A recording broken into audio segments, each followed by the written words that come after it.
Has it really been 150 episodes of the SoCal Supreme Sports Show? Indeed it has. Southern California, good afternoon, and welcome to another edition of the SoCal Supreme Sports Show. We have quite a bit of a show, as we have a lot to get into in the world of Southern California sports, such as the Chargers losing another Charger-like game. Is it time to hit the panic button when it comes to them, or can they right the ship against the Vikings? And the Rams lost to the Niners, but they didn't do too bad, actually. And hey, they covered. And they actually have some hidden gems. Can they turn it around against the Bengals in a Super Bowl 55 rematch?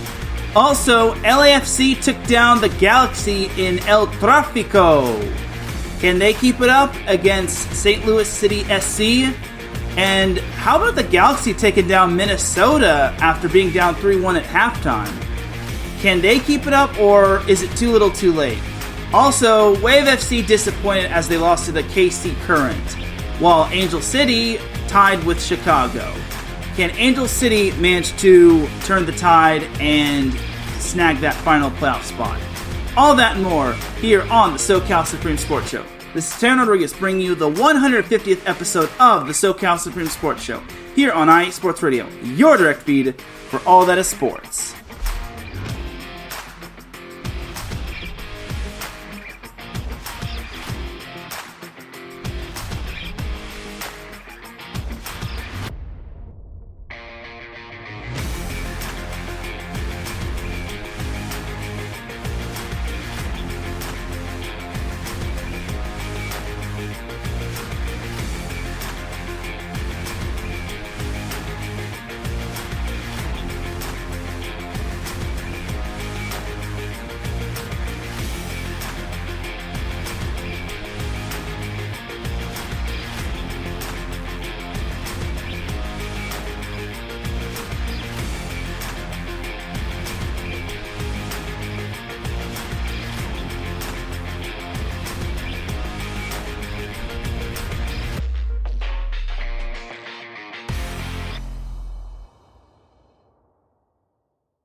And welcome one, welcome all to another edition of the SoCal Supreme Sports Show. Thank you all for joining me on this beautiful Friday afternoon, Friday evening, Friday wherever you are listening from. Either way, you are now tuned into the 150th episode of the SoCal Supreme Sports Show. And without any further delay, let us begin. But first and foremost, the SoCal Supreme Sports Show would not be live at any time, any point, anywhere without IE Sports Radio providing the platform to go live on Spreaker. Please do follow IE Sports Radio on formerly known as Twitter, X, TikTok, and Instagram at IE Sports Radio. We also have a Facebook page for those that still use Facebook. All you just have to do is type in the word IE, then sports, then radio in the search bar, like us, and then boom, that's how you're able to follow us on Facebook. We also have a website, www.iesportsradio.com, which is updated daily for all your sports news. We have our blog, our Hall of Fame, our Fans of the Month, our pages dedicated to each podcast, including this one, our community forum, and our merchandise shop. For the last 9 years, IE Sports Radio has been bringing you amazing content ranging from interviewing legendary athletes, coaches, and other authorized media personnel to building tailor-made shows dedicated to all major sports days around the country. Thank you to everyone for all of your support and for making IE Sports Radio your direct feed for all that sports. A huge shout out to our sponsor, Planet Jerky Premium Brisket Beef Jerky. Planet Jerky is the official jerky of the 2022 California League champion Lake Elsinore Storm, the single-A affiliate of the San Diego Padres. This all-brisket jerky has gluten-free options, contains no MSG, no sodium nitrate, low in sugar, and is high in protein. This is some of the best jerky you can get your hands on, and all you have to do is visit www.planetjerky.net and place your order, and then boom, that's how you're able to get that delicious Planet Jerky Premium Brisket Beef Jerky. Follow Planet Jerky on Instagram at Planet Jerky. Once again, huge shout out to our sponsor, Planet Jerky Premium Brisket Beef Jerky, the jerky that's on a whole other planet. And you can follow I've already mentioned that. You can follow me on Twitter at Teran Rodriguez 1 or X, and you can follow the SoCal Supreme Sports Show on X at SoCal Show IESR. And that's how you're able to get me occasionally updating. I try to update that as much as possible. I promise you all, I do my best to try to update it. I know I'm busy with like set point and working and whatnot, but I try to update it every so often and post and tweet and all that. So, and also I do apologize if I'm starting 2 hours late. This thing called work kind of got in the way. Good old work, and unfortunately that may be the case next week, so I may be starting at 2 p.m. next week as opposed to my normal start time at noon p.m. Pacific time. Good old work, but it is what it is sometimes. Regardless, I'm here now, and thankfully I am here to bring you all the 150th episode of the SoCal Supreme Sports Show, and now let us begin with the SoCal Sports action. So, let's get it on with the Chargers. Alright. There's no other way to beat around the bush when it comes to the Chargers. They straight up lost. Now, they lost in overtime to the Titans, and the fact that it even had to go overtime with them is straight up saddening. Now, most people seem to forget that the Chargers did not have Austin Eckler, which was a huge blow. And not having Austin Eckler means that they had to have Joshua Kelly as the running back one. And the running game really suffered for it. The Chargers as a team had a whopping 61 rushing yards. 61. When you compare that compared to week 1 where they had, I don't know, how many rushing yards did they have? Let's find out. 233. Your offense isn't going to be producing as it was the week before. So, of course, the Chargers aren't going to be blowing out the Titans without their star running back. So, I don't like how people are saying Justin Herbert is to blame. And people got to stop with that whole Justin Herbert is the reason why the Chargers lost. Justin Herbert is the reason why Brandon Staley actually has a job. And Brandon Staley is still employed with the Chargers. And the Chargers are not picking top 5 in the draft, for goodness sake. So, if I hear one more person saying Justin Herbert is the reason why the Chargers lost, they're getting dumb of the week. And I don't care who it is. And they're getting called out no matter who it is. So, and now if Justin Herbert had a bad game, then I can understand. But he didn't have a bad game. The dude didn't even have one interception. He didn't fumble. So you can't put the blame on him altogether. Now, he did get sacked on the final drive in regulation, but eventually he did get the final field goal in regulation, which set up Cameron Dicker to basically kick the field goal. And unfortunately, I don't know why there were 3 straight passes in overtime. I don't know why they just didn't give it to Joshua Kelly. Maybe, again, the run game was just not working, and this is where you really miss Austin Eckler.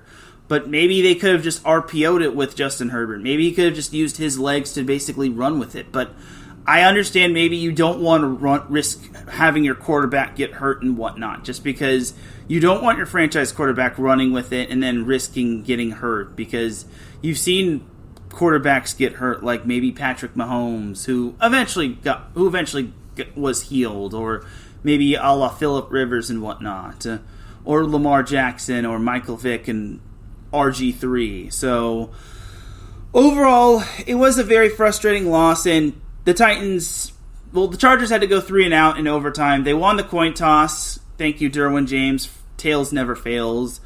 They got the ball. Chargers went 3 and out, and then eventually the Titans went down the field, and they got the go-ahead field goal courtesy of Nick Folk.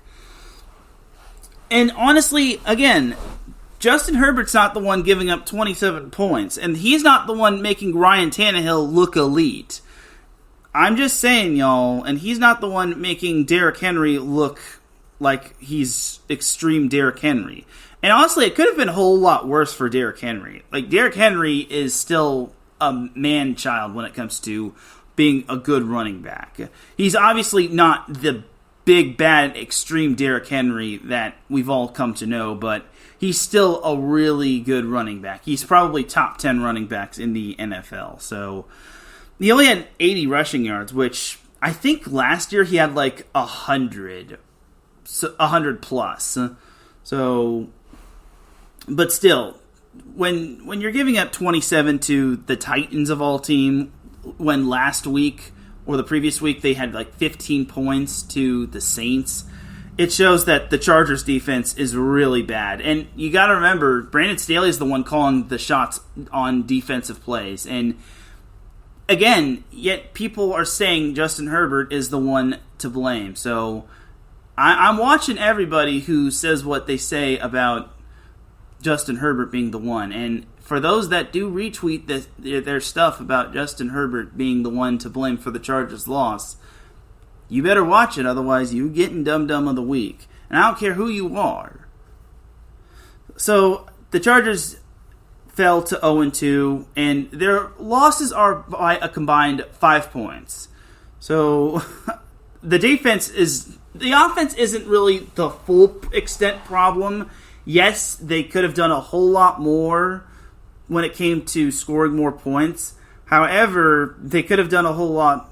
They could have done a whole lot more to like score points, but it could have been a whole lot worse.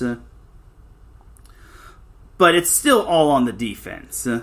You still can't make Ryan Tannehill look that good. And the previous week against the Dolphins was just so unacceptable. So this week the Chargers are hitting the road again to take on the Minnesota Vikings, and there is the big possibility that the Chargers could be 0-3, just because you got to go on the road again to take on the Vikings. And now, here's my thing. Kirk Cousins is obviously the most iffy quarterback out there, and the Vikings are also 0-2, and the Vikings aren't playing in the whole 125 time slot, Pacific time. Here's my thing. The Vikings are basically Dr. Jekyll of Mr. Hyde, and I feel that the Chargers do have a good shot. I don't think they've turned the ball over once this season, which is kind of their saving grace. The Vikings, on the other hand, have turned the ball over quite a bit. And my thing is, for the Vikings, they actually just acquired Cam Akers in a trade from the Rams, which I'll get into in a little bit.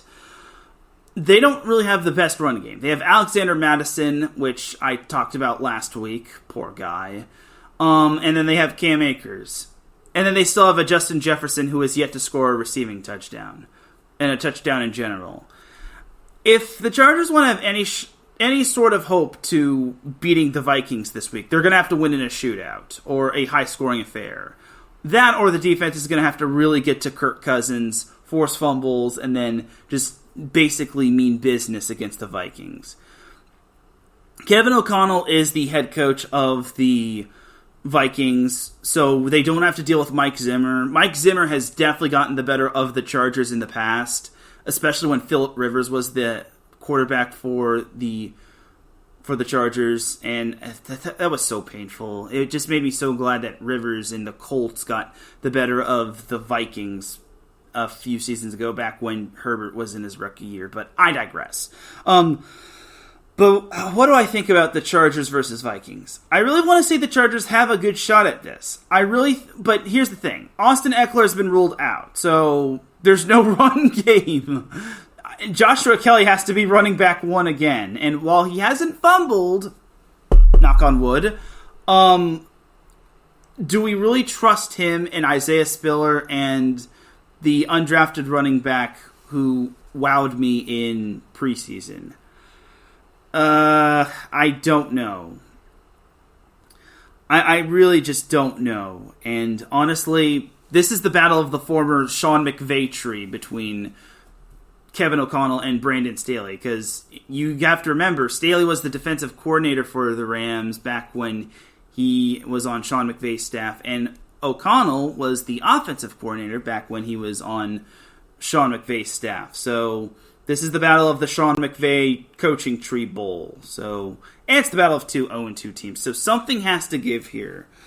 I really don't know what to predict here when it comes to Chargers Vikings. All I can tell you is that defense is not going to exist, and Eric Kendricks is out, so he doesn't get to play in his homecoming. I will say this about the Chargers and their loss against the Titans. Joey Bosa, who was questionable to play against the Titans, he actually had 2 sacks on 8 snaps. So the fact that he was questionable with a hamstring injury and he had 2 sacks on 8 snaps. That's pretty good. So there's some saving grace, and I feel maybe the Chargers have some sort of chance, but it's most likely going to be an aerial attack, just because it looks like their run game is not going to be ultimately existent, unless, of course, they just want to run it with Herbert most of the time, and then maybe they want to give some snaps to their other running backs. But look, I want to believe in the Chargers, but I don't know what to expect here. You know what? They can't afford to be 0-3 going into Raiders week, though the Chargers have gotten the better of the Raiders in the first meeting, though that wasn't the case in Herbert's rookie year. I don't know what to expect. You know what? Screw it. Screw it. I got the Chargers winning. I got the Chargers beating the Vikings 31-28. If the Chargers fall to 0-3, I'm very concerned. And I'm just going to say this, and I said this on my personal account. If the Chargers start 0-4 and they head to the bye 0-4, Staley's gone. I can't really explain it any better than that. The Chargers cannot afford to start 0-4, because the last time they started 0-4, they finished 9-7, but they missed the playoffs due to a tiebreaker, which surprisingly the Bills made it. But that was before Josh Allen and that whole thing. That was just such a spiked cocktail of a season. That was when the Jags won the division. Was it the Jags that won the division? The Jags won their division, and then the Bills made the final wild card spot, and then the Titans won their wild card game against the Chiefs. So, yeah. And then the Chargers were on the outside looking in with the Baltimore Ravens. That was such a bad season. I mean, the Chargers had so many games where they could have won, but they didn't because they had such a they had rough luck with a kicker who is actually doing good, Young Waku. Anyway, but I got the Chargers winning 31-28. I feel that is kind of going to be the expectation for the Chargers. I feel Justin Jefferson is going to get his first receiving touchdown. I'd be surprised if Justin Jefferson did not have a receiving touchdown. I would be extremely surprised if the Vikings did not try to run the ball down the Chargers' throat. Though I think the Chargers' run defense has gotten a whole lot better. They didn't let Derrick Henry go off, which is good, but now they have a bigger problem. Their entire defense looks extremely bad, and that falls on Brandon Staley because he is calling the shots defensively, and he's supposed to be this so-called defensive guru, but he is not a defensive guru. He is anything but a defensive guru, and basically he felt the pressure, and I gotta give it up to, I forget who asked the question, but someone asked the question of if the Jacksonville loss has spilled over into the season, and it's really, there's been a little bit of a hangover, and it really got Brandon Staley's blood boiling. And I gotta give that reporter props. It really got Brandon Staley going, and reporters got asked those type of questions to really get him going. Though I didn't really like the question of what's the feeling like in the locker room right now. That, of course, the feeling is really tough and really down because they lost a tough game in overtime.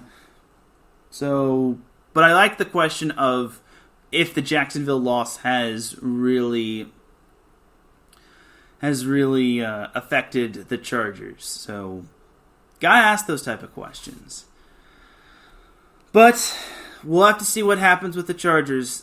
They really cannot afford to start 0-3. Otherwise, it only gets tougher from here on out. So that's that for the Chargers. Jumping over to the Rams. Now the Rams, okay, I'm going to go on the record and say this. I called the Rams losing by 7 last week. Go back to last episode and listen back to me saying that the Rams were going to lose by 7. But I had them covering, and I got to give it up to Sean McVay. That dude was looking out for those who picked the points on basically covering. Because if you remember, the Niners were 7.5 point favorites. Why did it suddenly change to 7 point favorites? They were 7.5 point favorites. That was the line when it came to the game. But the Rams lost to the Niners 30-23. Now, this game did not get out of hand, actually. So, obviously, unfortunately, I didn't get to really see all of this game because I had to work. But there was actually a point where the Rams took the lead courtesy of Kyren Williams. Yes, Kyren Williams has been the lead back. He's actually taken the running back one position from Cam Akers and ran with it. No pun intended. And speaking of Cam Akers, like I said, he's been traded to the Minnesota Vikings, and it's a complimentary pick swap as the Vikings gave up their complimentary 6th-round pick for the Rams' complimentary 7th-round pick, which I kind of feel the Rams could have gotten a little bit more out of that. I feel maybe the Rams basically traded away Cam Akers for nothing. But it is what it is, I guess. So, as I was saying, Rams were actually led 17-10, but unfortunately, the Niners scored a touchdown right as the buzzer sounded off of a Brock Purdy 1-yard touchdown run. So it was 17-17, and unfortunately, the Rams just didn't have that zip in them. So, as the Niners defense really clamped down. I don't know what Kyle Shanahan said following the halftime speech, but it must have really resonated well with the Niners. And unfortunately for the Rams, they just made too many mistakes, as there were a couple key interceptions from Matthew Stafford, and sadly, the Rams were just not the same. They were just not the same team as they were in the first half, and it sucks because I think they could have honestly won this game. But honestly, it is what it is. It is what it is at this point. And having an interception after forcing a Niners punt just really does not make matters better. And mustering up only 6 points, with 3 of which coming off of basically garbage time, where Sean McVay says, you know what, we're going to kick the field goal and we're going to cover. Betters, you're welcome. Actually, the field goal the field goal did come, basically came at the final seconds. So, yeah, in all reality, the Rams only mustered up 3 points. The last 3 points do not count.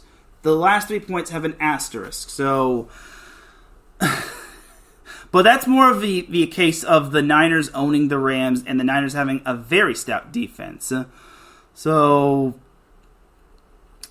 yeah, I'm sorry, Larry B. Way to be negative talking point on a show 150. But I'm sorry, but it's the truth. The Niners have unfortunately owned the Rams. But was it as bad as I'd hoped? Of course not. I called it, honestly. I honestly thought the Rams were going to only lose by 7. And surely enough, am I trying to toot my own horn? Of course not. But it could have been a whole lot worse. And friend of the show, Soup, or I'm going to try to get his Twitter name right, because why the heck not? At AC.GDB said it best. They got in their own way. An unfortunate interception, terrible cornerback penalties by DK, bench him now and play Trey, and a missed opportunity to go ahead by a touchdown early. We need an edge rusher like yesterday. So he's not absolutely incorrect. Larry says he's saying that the Rams are stupid for being a negative talking point. Oh, okay. So, yeah, I wish we could have had the Rams being a positive talking point, but it could have been a whole lot worse, and I really wish the Rams had won. It would have been such an awesome talking point to see them beating the Niners in the regular season. What is that, 9 straight times that the Rams have lost to the Niners in the regular season? And unfortunately, we can't count the NFC Championship because that wasn't in the regular season. So, he also, at AC GDB says, After what San Francisco did to the Steelers last week, I woke up with a sense of dread this morning going into this game. Pleasantly surprised, but even more PO'd because it was there for the taking. That's totally true. And he also said, going into this next segue, he has an ominous feeling that we have a get-right game for Burrow and company. So that's perfect segue to go into Bengals-Rams on Monday Night Football. And Larry says, and the Chargers too, what the crap? So going to Rams-Bengals. Okay, so Joe Burrow is day-to-day with that hamstring injury that he actually suffered in training camp, and he actually missed 6 weeks of it. So here's my thing. If Joe Burrow cannot play against the Rams are going to win that one for sure. They cannot. I don't even know who the Rams or the Bengals' backup QB is.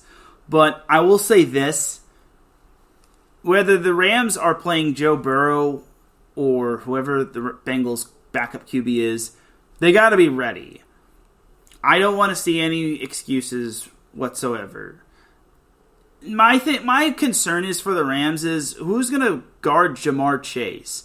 I really don't know who their number one cornerback is going to be when it comes to guarding Jamar Chase. Just because you got to remember they got rid of Jalen Ramsey, so and yeah, it could be a get-right game for the Bengals just because they are 0-2.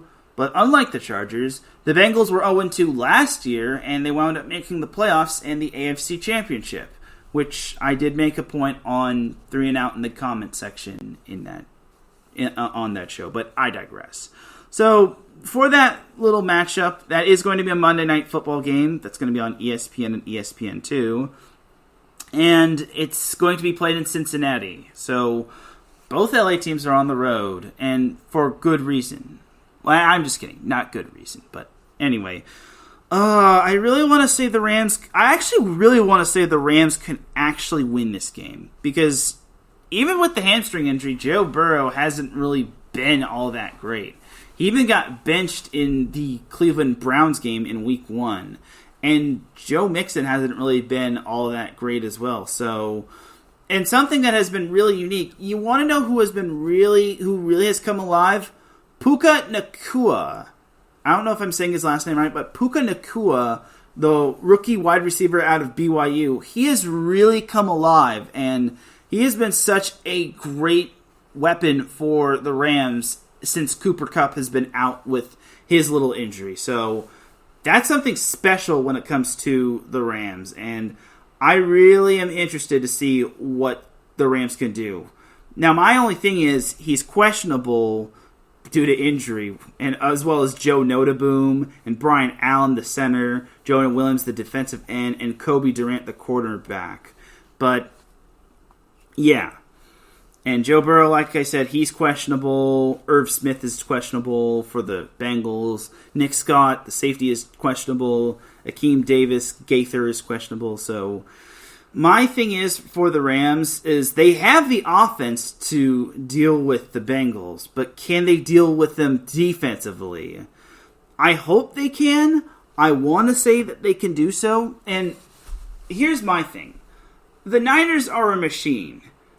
But if you remember the previous week against the Seahawks, they handled them really well. I want to say I really want to say that the Rams can beat the Bengals. But is this the big breakout game for Joe Burrow? If he can go. Is this going to be the big breakout game for Jamar Chase? This is so... And here's the funny thing. Is that Jamar Chase is not even the leading receiver for the Bengals. It's actually T. Higgins. So this is very head-scratching. You know what? And you got to remember, Joe Burrow and the entire and for the Bengals players that are on that were on the Super Bowl 55 team that lost to the Rams a couple seasons ago. They're obviously going to want a lot of revenge. And that's going to be probably the first thing on their mind when they see the Rams. We want revenge on you. Though it's not going to really mean anything at this point. You know what? call me crazy for saying this. I'm picking the Rams to win. I got the Rams winning 24-21. Am I crazy? Absolutely. But I think the Rams can win it. Now, how can the Rams beat the Bengals? Well, for starters, they got to get pressure on Joe Burrow. Let's say Joe Burrow is playing. They got to get pressure on Joe Burrow. Second of all, they got to make sure Jamar Chase does not go off. Third, they got to defend the run game, make sure Joe Mixon doesn't erupt. Fourth, they got to make sure Matthew Stafford does not get sacked every so often, and he doesn't get turned into a radish. Fifth, he has to make sure that he doesn't make bad interceptions like he did against San Francisco. And sixth, they got to get their receivers going. Seventh, they have to get their run game going with Kyron Williams. And do I have an eighth?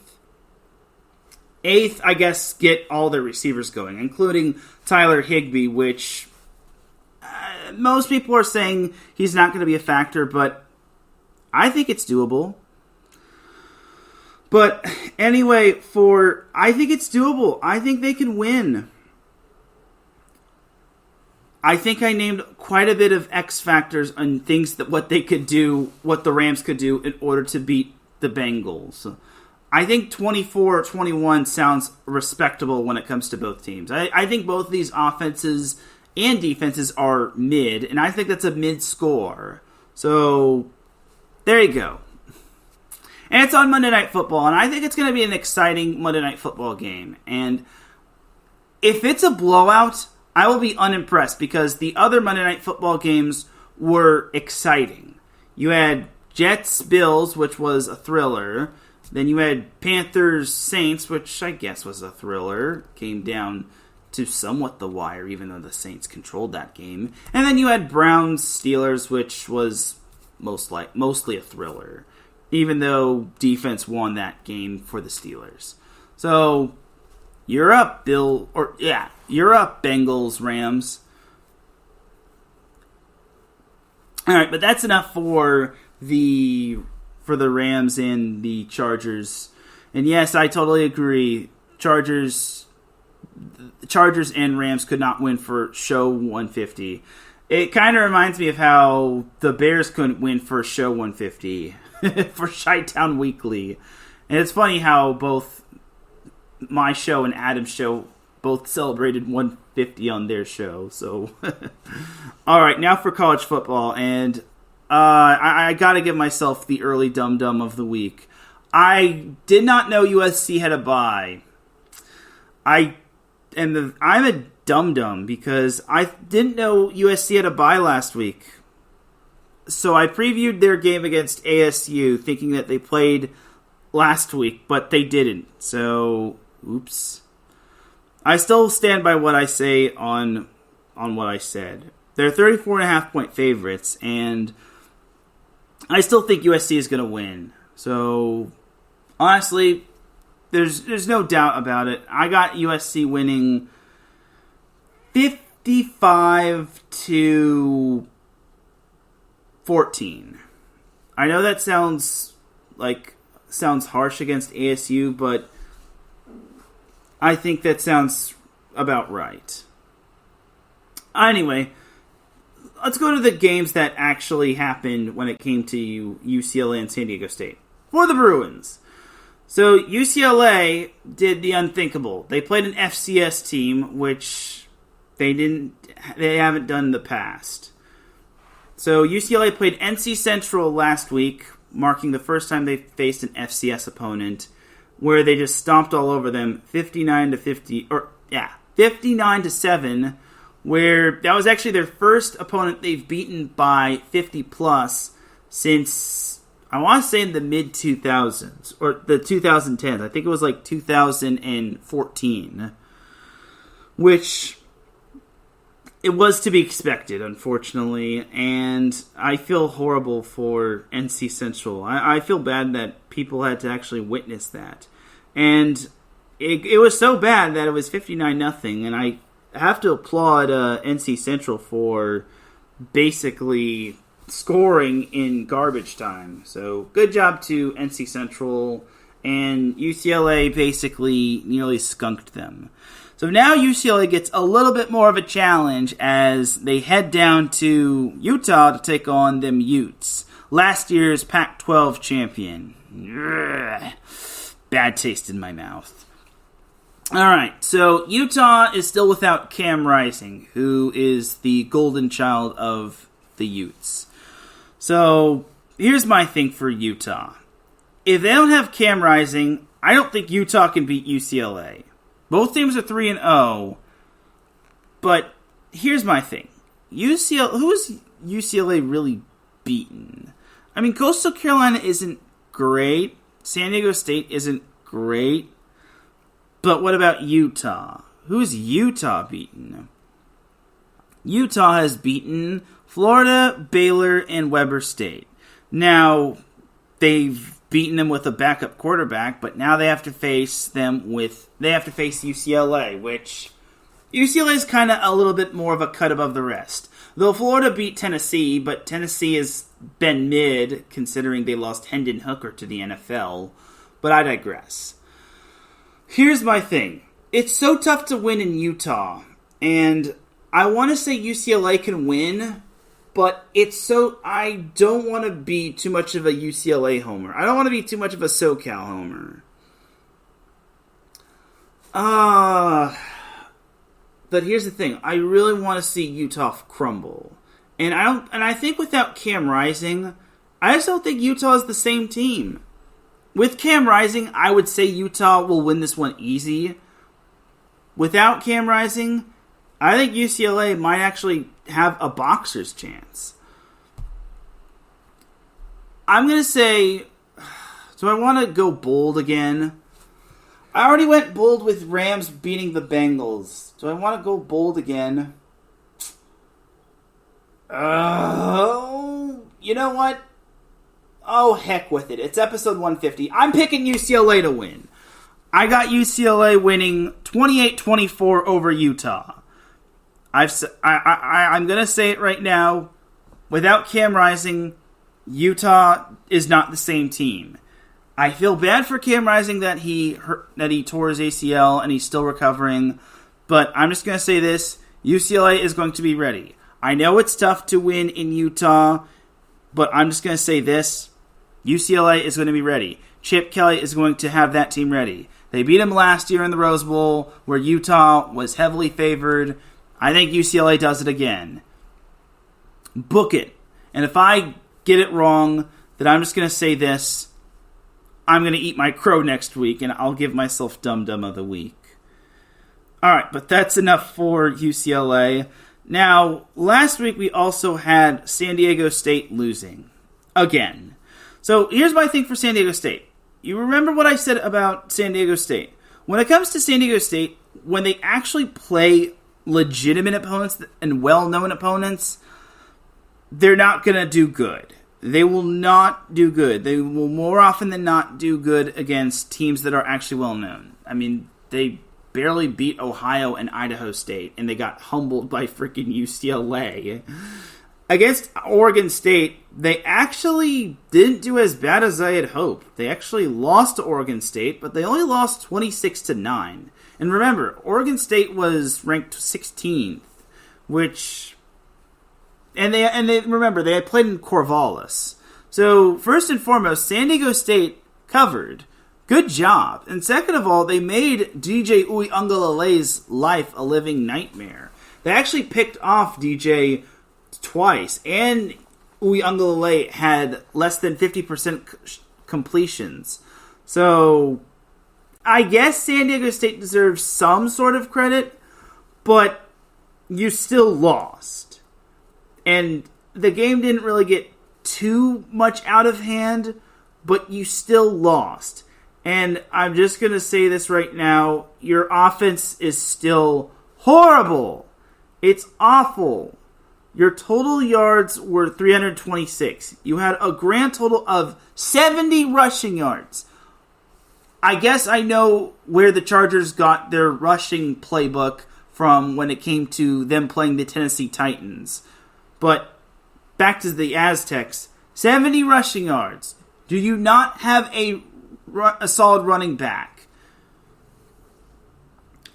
you are literally going to get Jalen Maiden killed. I'm sorry, but it is the truth.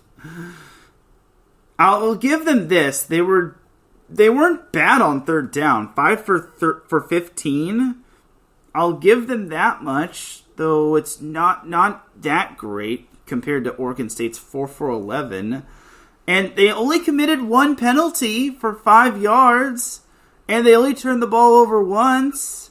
But here's the thing. San Diego State dominated possession. Okay, maybe not dominated possession, but they were better. They had more time of possession than Oregon State.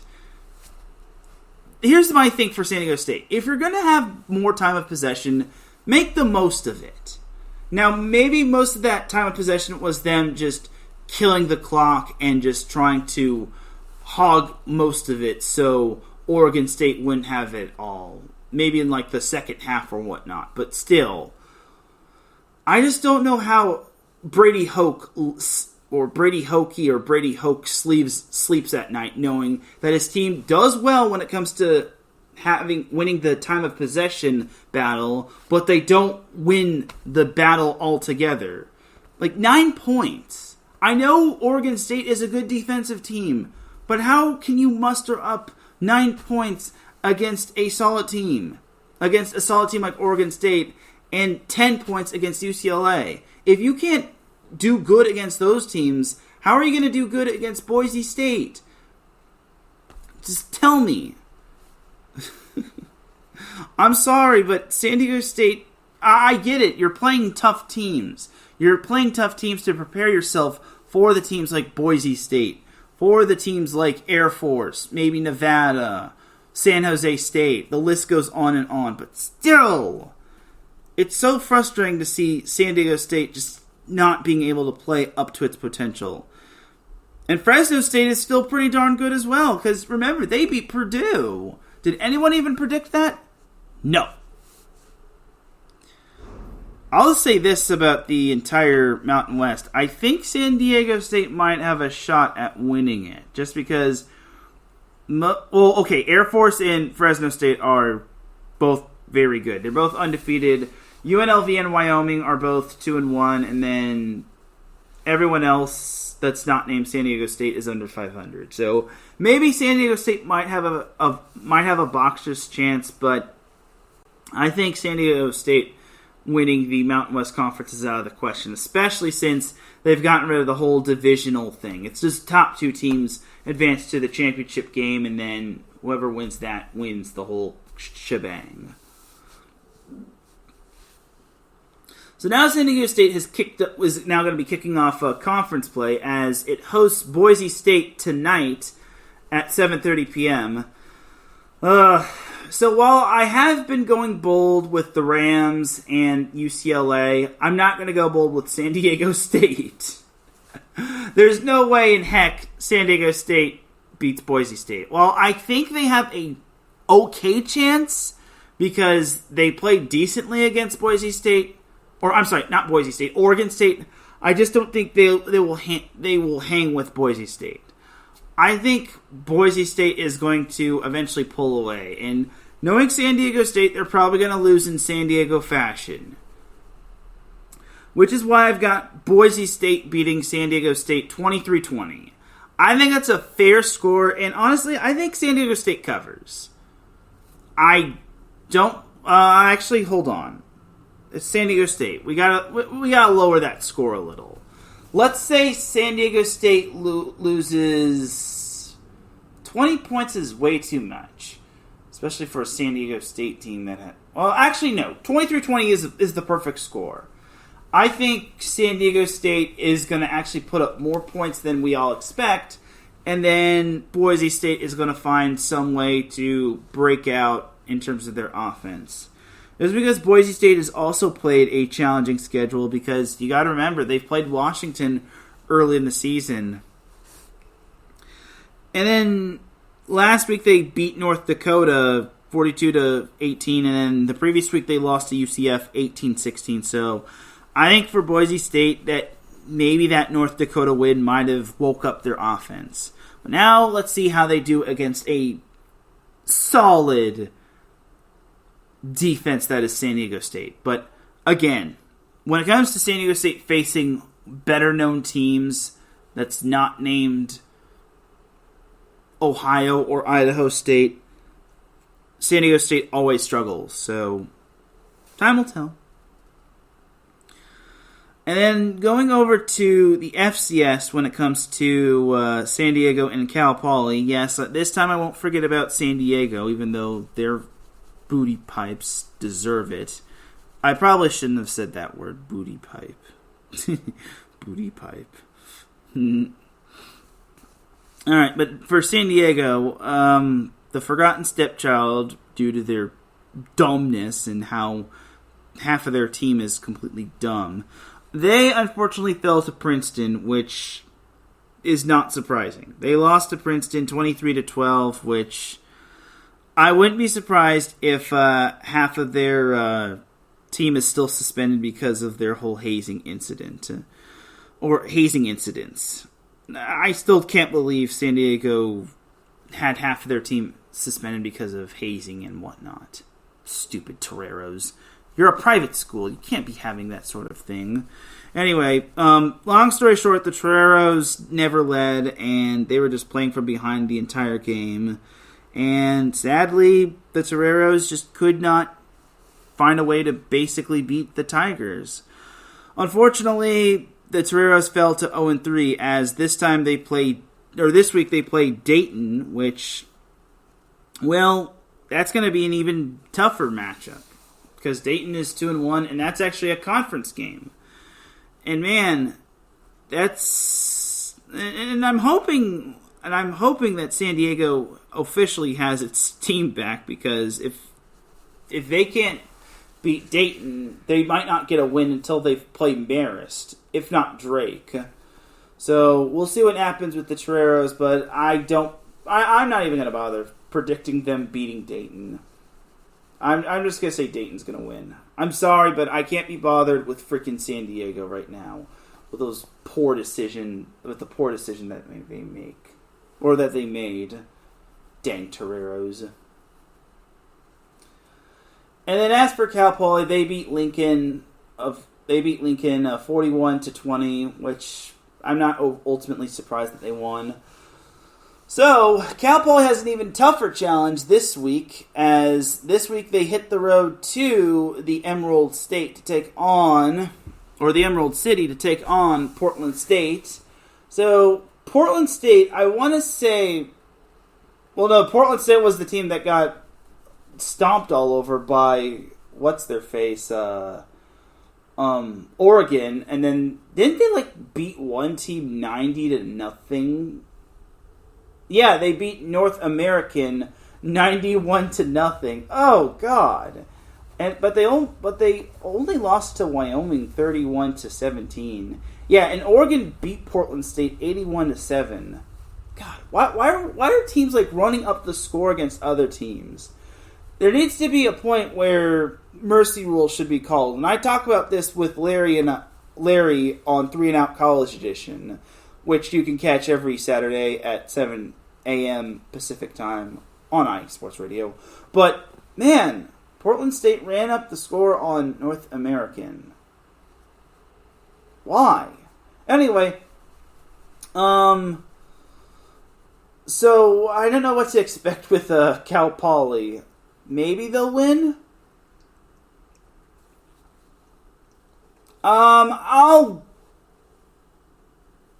Sure, why not? I'll pick Cal Poly to beat Portland State. I think Portland State's played two FBS opponents, so maybe Portland State gets the win with this one. So, and Portland State just played North American, so I imagine that's like a Division II school. So now they finally get to play a team that's kind of on their level. So, that's so tough. I think Cal Poly barely loses this one. I think Cal Poly loses this 27-24. Yeah, I'll make a prediction for that one. So, unlike San Diego. So I'll be nice to Cal Poly and make a prediction for them, but I think they get edged 27-24. But it'll be a close one, and I think it'll be a thriller. So I hope Cal Poly proves me wrong, but in a sense, I hope it's a thriller. Alright, but that is that for the college football portion of the show. Let us jump on over to some MLS action as we had El Trafico this past weekend, and it was kind of a doozy, except not really, because LAFC showed the Galaxy who their daddy was this past weekend, as LAFC wound up beating the Galaxy 4-2. So in the match, we had Dennis Bouanga scoring in the 24th minute to give LAFC the 1-0 lead. But 1 minute after, Billy Sharp scored for the Galaxy to tie everything up at 1-1. But 8 minutes after Sharp's goal, Ryan Hollingshed scored for LAFC to put LAFC up 2-1, as that was the halftime score.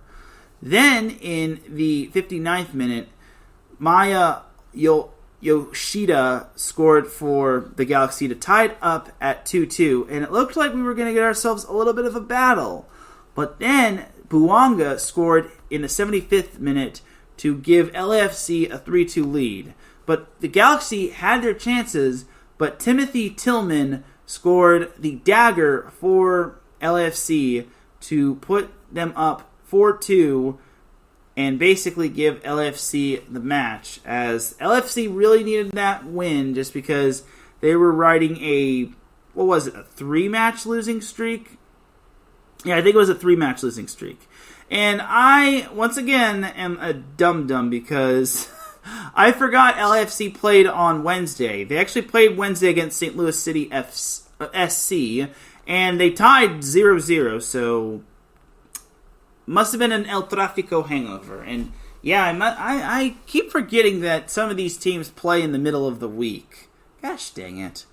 Anyway, so LAFC hits the road to the city of brotherly love to take on Philadelphia in a rematch of last year's MLS Cup. And oh baby, I am so hyped for that. That is going to be a barn burner, and I can already tell Philadelphia is going to be rocking. I can already tell it's going to be a barn burner. There's going to be haymakers. We're going to be getting cheers. We're going to be getting cheers. We're going to be getting lots of screaming and yelling. And Subaru Park is going to be just a madhouse. Just because it's a rematch of last year's MLS Cup, which LAFC was able to snag from Philadelphia's jaws of defeat. But something that is going to be happening on Wednesday is the 2023 Campeones Cup.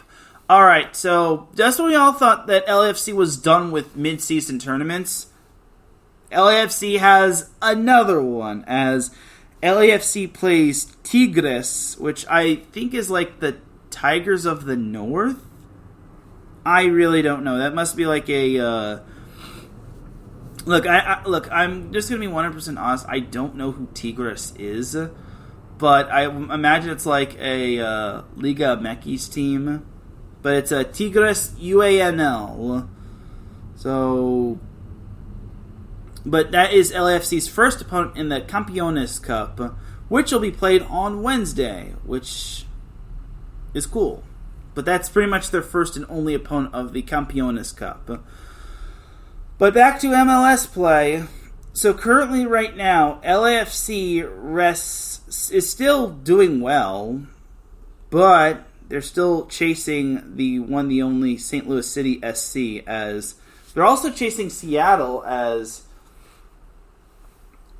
LAFC has played one less match than Seattle, as they're 1 point behind Seattle, and they're also, they're one less match behind Seattle, as LAFC is a point behind them. But if for some reason LAFC wins or they get a draw, then they will move ahead of Seattle. St. Louis is still the team to beat in the Western Conference, as it's only a matter of time before they get they lock up the top spot in the Western Conference. As for the Galaxy, well, it's still not going great guns for them, as I still think it's too little too late for the Galaxy, as, like I said, they wound up losing to LAFC on Saturday. However, they did have a very impressive win over Minnesota on Wednesday, as they were actually down 3-1. So, in this matchup against Minnesota, it looked like this one was pretty much over with at halftime, as Billy Sharp scored for the Galaxy in the 16th minute to put the Galaxy up 1-0. But Teemu Pukki scored in the 19th minute to put Minnesota up, or to tie it up at 1-1. Then, in the 41st minute, I'm going to probably butcher this guy's name, Bongo Kuli Holongwane scored in the 41st minute, and he also scored 5 minutes in a stoppage time to put Minnesota up 3-1. And just like that, all of Galaxy Twitter basically was throwing in the towel. And I was too. I was like, well, the Galaxy aren't winning this one. But then Billy Sharp scored in the 63rd minute to bring the Galaxy within one. And then Sharp scored 8 minutes after that to give him his hat trick. And suddenly the Galaxy tied it up at 3-3. And then 3 minutes after Sharp's third goal, Ethan Bristow got a red card, and suddenly Minnesota was down one player. And then Diego Fagundes scored 8 minutes after Bristow's red card, and suddenly LA Galaxy was up 4-3, eventually locking up the comeback win, which was amazing. So that's the good news for the Galaxy. The bad news is the Galaxy is still pretty much near the bottom of the Western Conference, and they aren't really going anywhere. Which is fun. It's fun times for the Galaxy, as the Galaxy are hitting the road to the Lone Star State to take on Austin on Sunday. And then Saturday, September 30th, the Galaxy hosts the Portland Timbers, which that's going to be a tough game right there. So, Galaxy fans, the season is almost over. And that's pretty much going to do it for the Galaxy. I don't understand. What I want to understand is this. Why are the Galaxy not partaking in the Campeones Cup? Oh, wait, I kind of understand, because they'd stink up the joint. Anyway, so closing, let's just briefly go over the NWSL. So for Angel City, they wound up tying with the Chicago Red Stars 2-2. So that's kind of not what you want to see, and I kind of alluded to this on X via the SoCal Supreme Sports Show X account. Ali Riley got the scoring going in the 39th minute as Angel City went up 1-0, which was the halftime score. Ava Cook supplied the first goal for the Red Stars to tie it up at 1-1. June Endo scored in the 71st minute to give Angel City a 2-1 lead.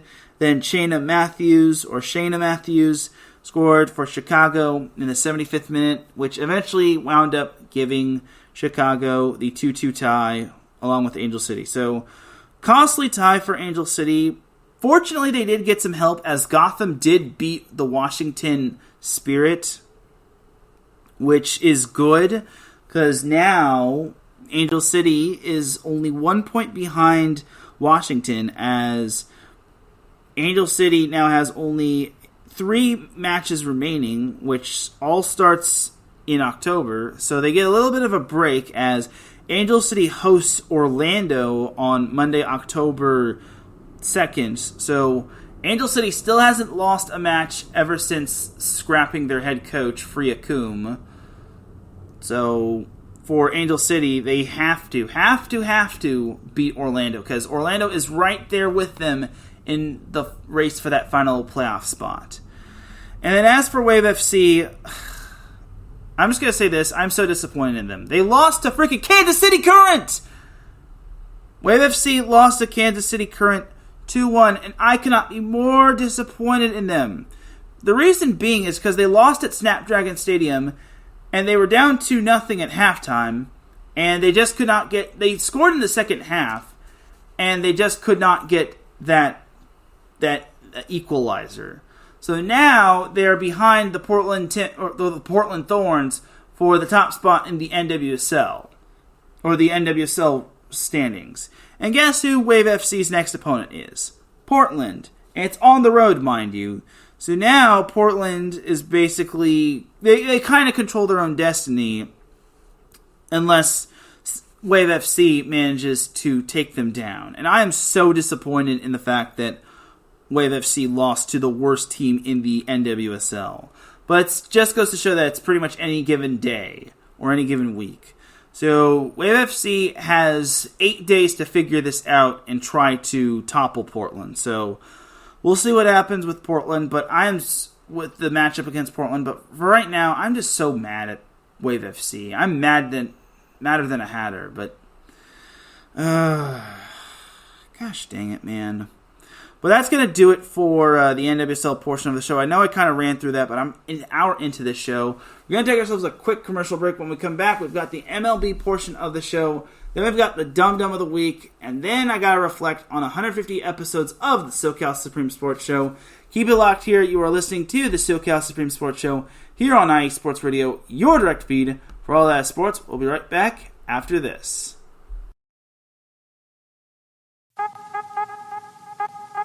What's up, sports fans? You're listening to IE Sports Radio, your direct feed for all that is sports. I'm your favorite West Coast Wisconsinite, Bernie Bango, and if you're a cheesehead, come listen to my show, Big Cheese Sports, where we road trip around America's Dairyland, previewing, reviewing, predicting, debating, and digging into all that is Wisconsin sports at the college and pro levels. Join me on IE Sports Radio, Sundays at 1 p.m. Central Standard. Bernie out.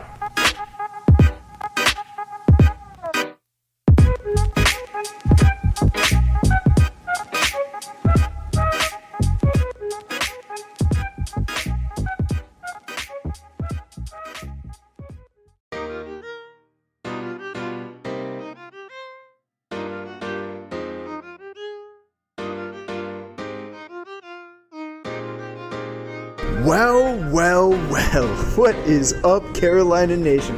This is John Felipe of the Carolina Cast, of course, the podcast of, by, and for the Carolinas, right here on IE Sports, your direct feed for all that is sports.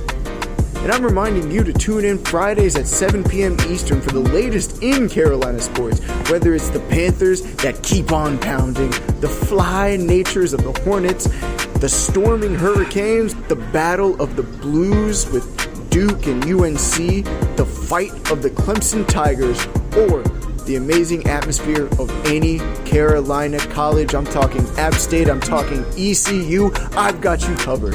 Once again, tune in for the Carolina Cast with me, John Felipe, Fridays at 7 p.m. Eastern Standard Time, right here on IE Sports Radio, your direct feed for all that is sports.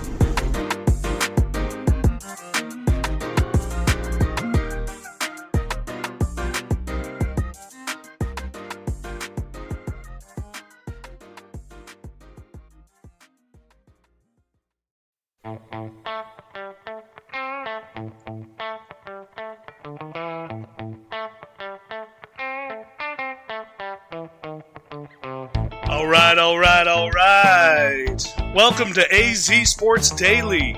I'm your host, Kieran Daly, bringing the heat to Arizona sports. There's no discrimination here. We're going to talk about every sports team, professional and college. The show is all about you, the listener. I'm here to entertain you. Are you not entertained? Is this not why you are here? It's going to be fun, high energy. You may not agree with what I say. That's okay. Let me hear you. Let's talk about it. Join me every Wednesday, 8 p.m. Pacific Standard Time, right here on AZ Sports Daily. That's AZ Sports, Daily, and at IE Sports Radio, your direct feed for all that is sports. What up, Boston sports fans? This is Mikey Two Guns here, your host of Our Bleepin' City, airing every Wednesday night from 7 to 8 p.m. right here on IE Sports Radio, your direct feed for all that is sports. Please join me We'll talk everything Boston sports, all the local teams, college teams. I'm even down to talk MMA, boxing, whatever you guys want. So join me every Wednesday night, 7 to 8 p.m. Chime in with your questions on the chat, tweet the show. We'll even have call-ins. I can't wait to hear from you guys. This is going to be a lot of fun. So once again, it's Our Bleepin' City. I am your host, Mikey Two Guns, every Wednesday night from 7 to 8 p.m. right here on IE Sports Radio, your direct feed for all that is sports. See you soon, people.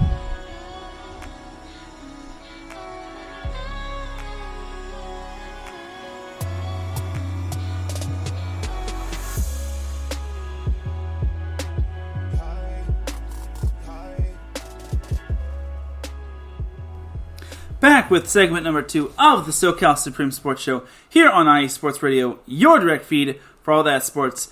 Definitely check out all of our amazing shows, including Carolina Cast, which will be coming on in less than an hour. But right now, let us close out this show strong, as we have the MLB portion of the show to go on the second half of the SoCal Supreme Sports Show. And I just gotta say, it's almost over, Angels fans. The season is almost over, and we don't have to deal with this baby poop any longer. As, yeah, I don't want to have to deal with this. I really, really am tired of seeing the Angels and their frustration and their losing and all this sort of garbage and whatnot. So the Angels, to me, they're pretty much dead, and I don't really want to have to talk about them, but because they're in SoCal, I have to. So for the Angels, they took on the Detroit Tigers, and I was thinking, well, the Detroit Tigers are coming to town. They might actually have a shot, right? No. They got swept by the Detroit Tigers, at home, mind you. So they lost last Friday to the Tigers, 11-2, last Saturday, 5-4 in 10 innings, and on Sunday, 5-3. Then against the Tampa Bay Rays, they lost 2 out of 3 to the Rays, which is no surprise, losing 6-2 on Tuesday in Tampa, 8-3 on Wednesday, and then 5-4 on Thursday. So this weekend, which begins kind of their last full week of the MLB, they hit the road to the Twin Cities to take on the Minnesota Twins.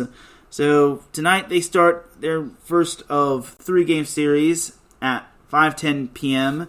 And then Saturday they play the Twins at 11:10 a.m. and then same time Sunday. Then Monday, Tuesday, Wednesday they head back home to the Big A to take on the Texas Rangers. And then they close out the regular season against the Oakland A's, which I'm sure Astros and Mariners fans are hoping the Angels can take down the Rangers, which that's huge. Let's just say the Rangers have a huge week on their hands. Rangers, Astros, and Mariners have a huge week on their hands for the AL West crown, if not the AL West, the AL wild card and whatnot. So, God, I wish the Angels could be partaking in that, but it is what it is. The Angels are eliminated from playoff contention because they are incompetent. A team that's not eliminated from playoff contention is the Padres. And believe it or not, if you told me this was happening with the Padres, I wouldn't have believed you. The Padres are actually on fire, as the Padres have actually won their last 6 in a row, and they actually have swept their last few opponents, and they actually have won 7 in a row. They've won 7 in a row, as you have to remember, they took the last game against the Dodgers. Well, they took 2 out of 3 against the Dodgers. And then last Friday through Sunday, they swept the Oakland Athletics. Psych, no surprise there. They swept the Athletics 8-3 last Friday, 5-2 last Saturday, and 10-1 last Sunday. Then Monday through Wednesday, they took on the lowly Colorado Rockies, which they swept them 11-9 on Monday, 2-0 on Tuesday, and 3-2 on Wednesday. They had Thursday off as the Padres welcomed the St. Louis Cardinals to Petco Park tonight, Saturday, and Sunday. Now, the interesting thing is the Padres are not eliminated from playoff contention, and then they also have the Giants as well as, and then they close out the regular season against the White Sox, which that's kind of the unorthodox. I guess the Padres are the unorthodox team to end the series against a non-divisional foe. But here's the thing for the Padres.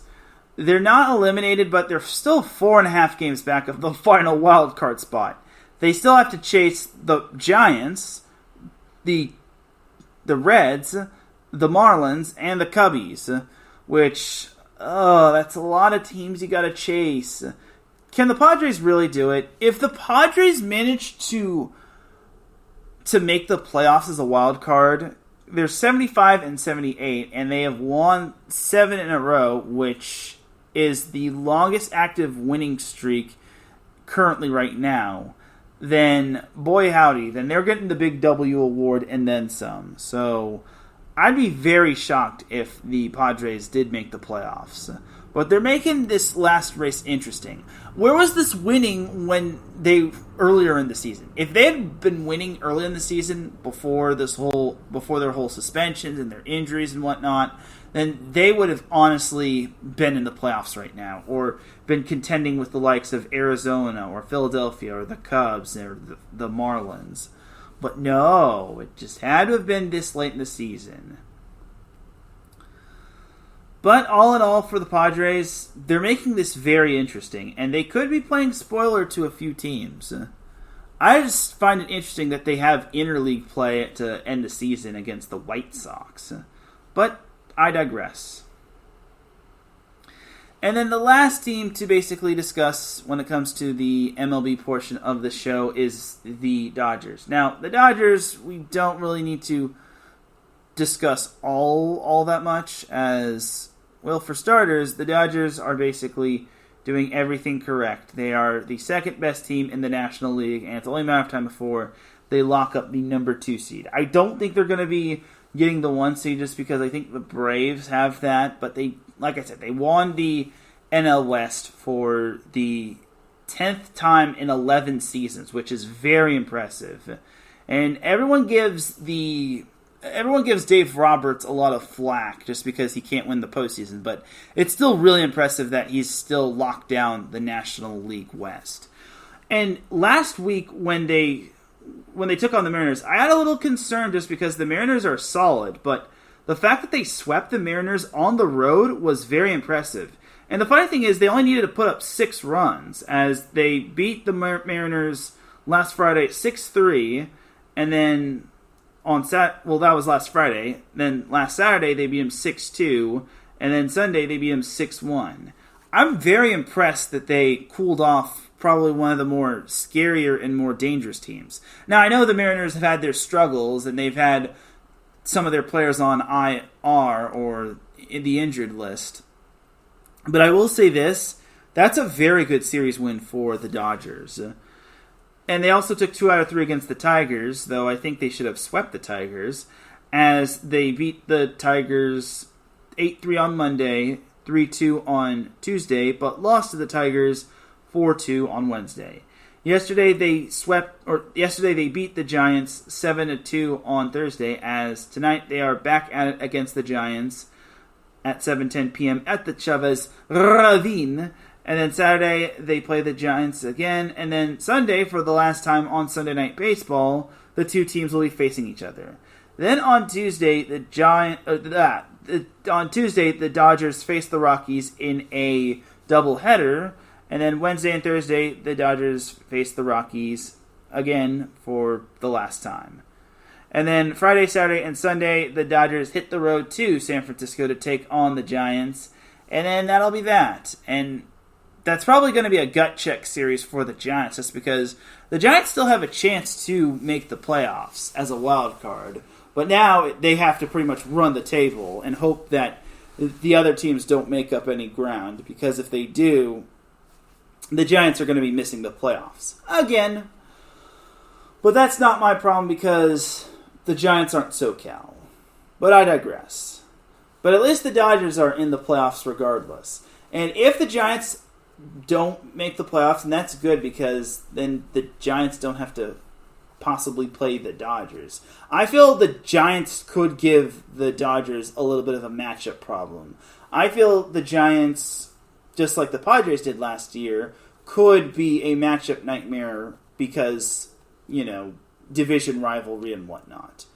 But it is what it is. But that'll basically do it for the MLB portion of this show. And that basically is going to do it for all the sports action and whatnot in the Southern California sports world. Before we head on out, I do got to give out Dum Dum of the Week just because, well, it is a thing that I have to do. So before I give out Dum Dum of the Week, I do have to. I think this is the whatchamacallit,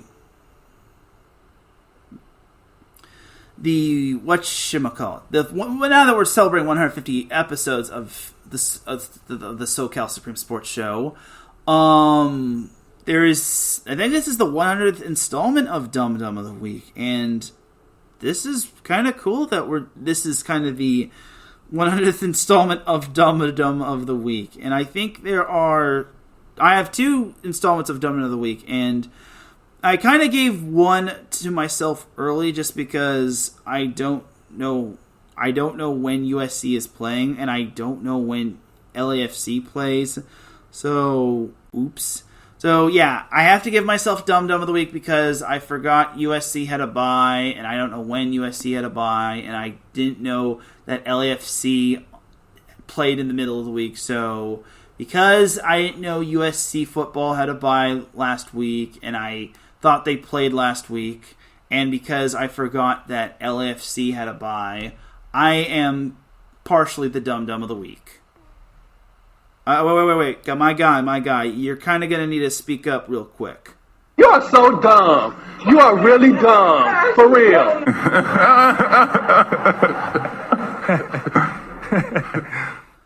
I'm sorry to everybody. I'm very sorry. I'm very sorry if I'm incompetent. I didn't mean to forget that USC had a bye. I'm sorry if I previewed their game too early. And I'm sorry to LAFC fans for forgetting that they had a match in the middle of the week. I really am. Please forgive me. Anyway, so that is that right there for me getting Dum Dum of the Week right there. Alright, but now I gotta give out the mini Dum of the Week. And this is not really a mini Dum Dum of the Week. This is kind of a warning. So like I said, if y'all keep telling me the whole Justin Herbert is the reason why the Chargers are the reason why they lose, you're going to get Dum Dum of the Week. I don't give a crap who you are. If you keep telling me that Justin Herbert is the reason why the Chargers lose, and he's not the main reason why the Chargers lose, you're going to get Dum Dum of the Week. Because you got to honestly watch the games. And I don't want to call people out, but let's just say there were kind of a handful of people that basically were saying that they said that Justin Herbert was the reason why they lost. And unfortunately, it was on one of our shows. I'm just going to say this right now. You say if anyone says that Justin Herbert was the reason why the Chargers lost, and he wasn't the reason why they lost, specifically in a good reason. Like, if he threw an interception, then that's a good reason why. But if he had no turnovers, no fumbles, which falls under the turnover category, and he wasn't the big reason why they lost, honestly, that is not, then you're going to get Dum Dum of the Week. Like, he's not the one giving up 27 points. And you have to remember he didn't have his top running back in Austin Eckler. So, please, it's making my, like, I'm just going to say this right now.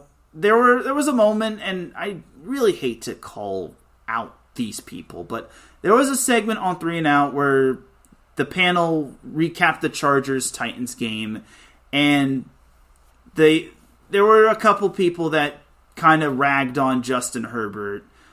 And they were I'm not going to give out their names, but it was a couple of the hosts on our station, IE Sports Radio, they were kind of making fun of Justin Herbert, and they were really making my blood boil.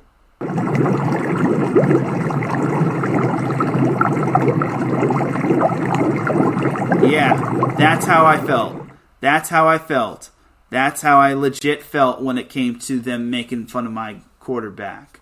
And they did not know that Austin Eckler did not play in that game. So I'm just going to forewarn you for the final time. You make fun of my quarterback and tell him that he was the reason why that the Chargers lost for no good reason. You're getting dumb of the week. And they didn't even know that Austin Eckler wasn't playing. So that's the final warning. And I'm not going to give out names. I'm just going to tell y'all right now. Just go back and watch the 3-and-out Week 2 recap, and you'll know why. And one of them even said that one of the panel even compared Justin Herbert to Tony Romo. That right there is unacceptable. I'd give that person dumb of the week, but I'm not that type of person. I would never stoop to that level. But please don't make me give you dumb of the week. Especially not to my IE Sports Radio family. You make fun of my quarterback, you sandbag on him, and I find out you're the reason. I find out you say that he's the reason why he cost the Chargers the game. You're dumb of the week. No ifs, ands, or buts about it. Do not pass go. Do not collect $200. End of discussion. All right, but that's that for that fair little warning right there. But now we gotta get on into the main dumb of the week. All right, so there are some silly trades. As you all know, fantasy football is not really life.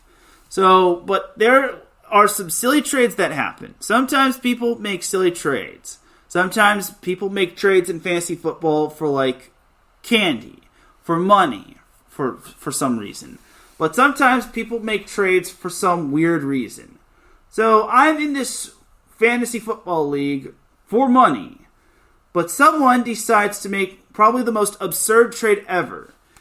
And I'm not going to give out names, like I said, but one person decides to trade Jamar Chase, yes, the Jamar Chase, for, can we get a drum roll, please?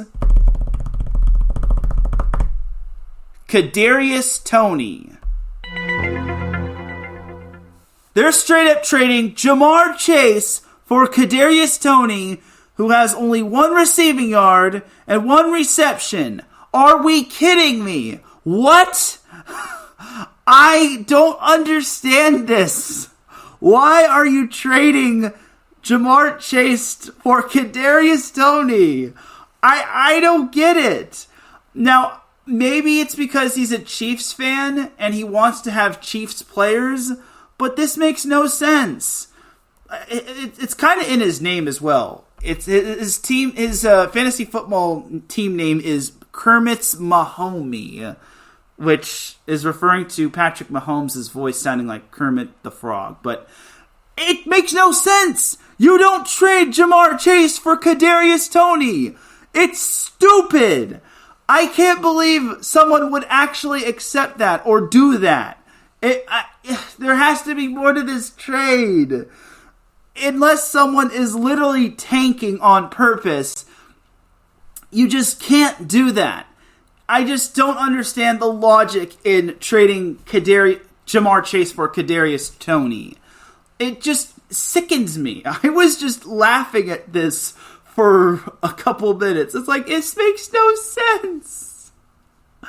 This is why I don't understand fantasy football sometimes. Kadarius Toney for Jamar Chase. Oh my god. This is almost as worse as someone keeping Antonio Brown, who's not in the NFL anymore, in their starting lineup. It just makes zero sense. Well, maybe it's because well that's logical because maybe someone's an Antonio Brown fan, but this is illogical. It just is a horrible trade altogether. And for the person that made this trade and accepted this trade to getting Kadarius Toney for Jamar Chase, you are this week's Dumb of the Week. And I don't care what this logic is. You're the Dumb of the Week regardless of what happens and what you say. You are so dumb. You are really dumb. For real.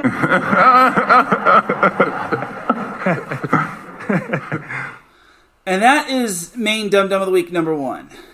Main Dum Dum of the Week number 2, and this unfortunately kind of has me kind of violating the contract of me talking about something other than SoCal. Alright, so as we all know, Colorado football is kind of the main talking point of college football, and for good reason. Coach Prime is awesome sauce and whatnot, and we love Deion Sanders and his sons and whatnot. So, as we all know, Colorado and Colorado State was an absolute thriller, and it was just absolute amazing. Here's the thing, though.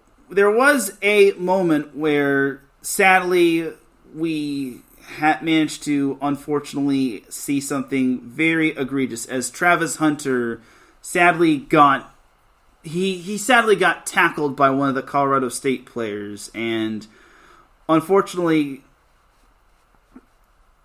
Travis Hunter, let's just say he got taken to the hospital, and the poor guy, I really feel horrible for him. I really hope he is, I really hope he's okay, and I really hope he is doing well. So I really hope Travis Hunt, and my prayers and thoughts are off to him.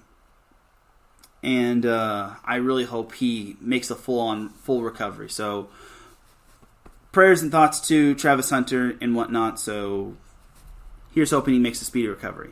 Now, unfortunately for him, the person that made the hit was Henry Blackburn. And the guy got ejected, which was totally deserved.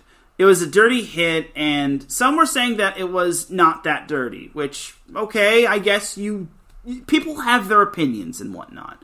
I understand that. Now, that's understandable. What isn't understandable are Colorado fans and fans altogether making death threats to Henry Blackburn, and not only him, but his mother and those close around to him. I am not kidding you. Henry Blackburn received death threats, and his mom received death threats as well, and his address was posted on social media as well. I am sick to my stomach here. First of all, this is just unacceptable right here. We can't be doing this, people. I don't care if it was a dirty hit or not. This is totally unacceptable. You can't be doing this. The dude is human. He was just trying to make a play, and I understand maybe it was a little too hard, and it was obviously an egregious hit, and he clearly did not mean to do that, and I'm pretty sure if he could do it all over again, he would not mean to send Travis Hunter to the hospital. But for you to post his information and his address on social media is just shameful right there. And Colorado fans, you need to do better. Like, that is not only dumb, but it's illogical, and you're giving your fan base a bad name. So, to the Colorado fans that posted the address of Henry Blackburn and his mother and making all the death threats, shame on you. Shame on you for basically doing that sort of thing. It's so terrible. And I get it. Colorado State lacked so much discipline in that game against Colorado. And Colorado State, you're mini dum-dum of the week for lacking so much discipline. But that can be cleaned up. But Colorado making death threats and posting the address of the mother of the player on social media is just straight up unacceptable. You just can't do that. It's horrible. It basically kills the fun of the game right there. And it basically is just so out of bounds right there. No pun intended. You just can't do that. And it just makes me sick to my stomach. It makes me feel so bad for the player that made the hit more so than Travis Hunter. So, Colorado fans, I really need you to do me a favor and please be better than that. I know it's a rivalry game. I get it. But please do not do anything egregious like that. I understand Colorado State made it personal when it came to doing that sort of thing. I know their coach made comments when it came to Deion Sanders, a.k.a. Coach Prime, but please don't go out of bounds like that and post addresses and make death threats to players. So to the Colorado fans that did that sort of thing hey, I'm trying to talk here, my guy. Don't be interrupting me while I'm talking here. But to the Colorado fans that basically made the death threats to Henry Blackburn and basically posted the address of the mother on social media and the contact info of the mother and Henry Blackburn, you are this week's Dumb Dumb of the Week, number 2. You are so dumb. You are really dumb. For real.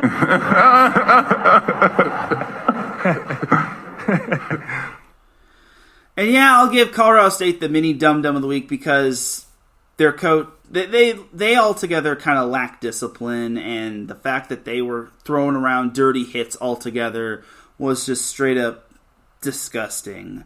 They could have won that game, honestly, just because without the dirty hits, they legit could have beaten Colorado. But unfortunately, all the dirty hits basically put them 10 steps forward and 20 steps back.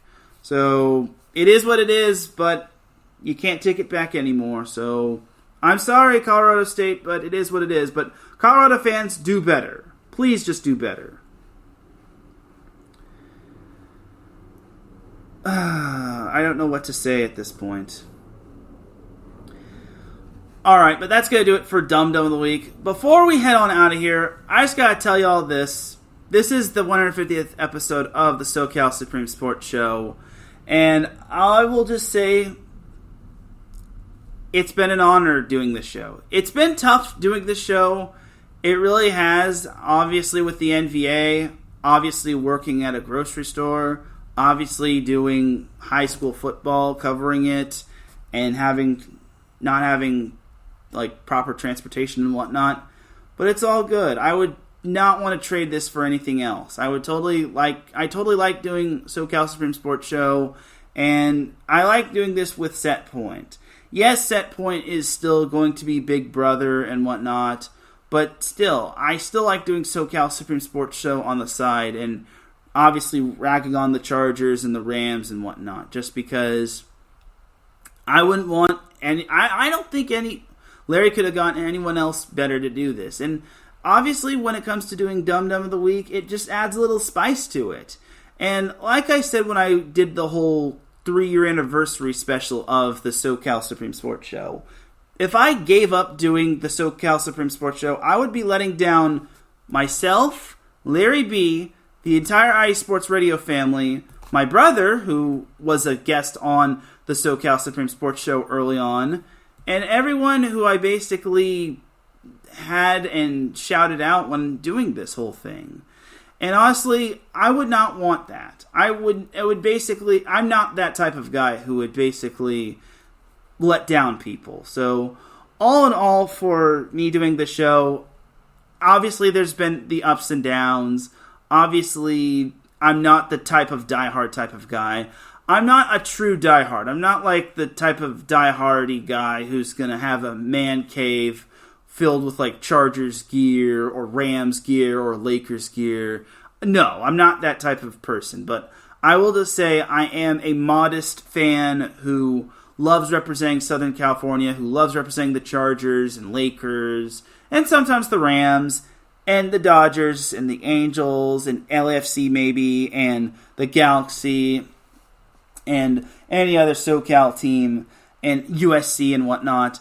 But I will just say, I love doing this show, and I wouldn't want to abandon this show for anything.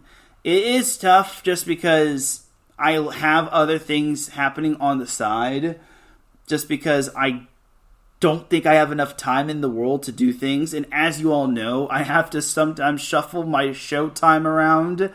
But stuff happens. And as Larry B. once said, you got to go where the money goes.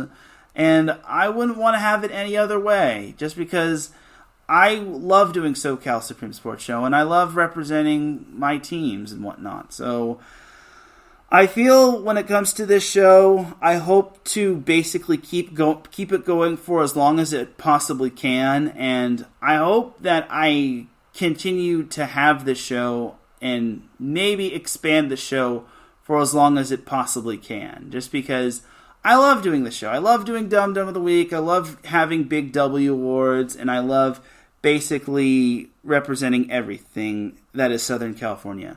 Oh, speaking of Big W awards, I want to give the Big W award to Deion Sanders, aka Coach Prime, for basically forgiving Henry Blackburn for that egregious hit, just because he basically said he's human and he tried to make a football play, and he doesn't deserve. He obviously doesn't condemn it, but he doesn't condemn the threats that he's receiving. So the fact that he said he forgives him is amazing. Also, I want to give the Big W award to USC. So, over this past week, USC was very close to getting Dum Dum of the Week because they suspended beat reporter of the Southern California News Group, Luca Evans, who is a young, aspiring reporter who is the USC football beat reporter. He got suspended for asking a question to USC football players outside of media reports and media questions and whatnot, which is is a little unfair. Now, I don't know if he knew the rules, but he asked like a question to like a couple of USC football players, which he got suspended for, and everyone backed him up. Every reporter backed him up, including a UCLA beat reporter, James H. Williams, which if you're not following him, UCLA fans do so. Everyone was backing up Luca Evans. And eventually, Lincoln Riley, even though he said USC doesn't have too many rules, but when they do have rules, you have to follow them. And here's the thing. Eventually, Lincoln Riley and all of USC sat down with Luca Evans and basically said, okay, we forgive you this one time. We're going to let you off with a warning. We're going to lift the suspension and whatnot. And honestly, I'm happy that USC did that. I think what people tend to forget is that some of these journalists are only human, and we tend to make mistakes. I, as a reporter, am human too, and we sometimes forget some of these rules and guidelines, and sometimes these rules kind of forget to be told. And honestly, I'll just say this. Sometimes the rules aren't told, and sometimes I forget that rules aren't supposed to be off the record. I almost got in trouble for keeping something off the record from an NCAA women's volleyball player transferring from Nebraska to Long Beach State, and if the SID was not there and I put that on the record, I would have gotten in trouble. Sports Radio would have gotten in trouble. My show, Set Point, would have gotten shut down. And then Larry B would have probably kicked me out. And then Tyler Hildebrand would have gotten in trouble. And then probably that one player would have probably not gotten transferred to Long Beach State. But I digress.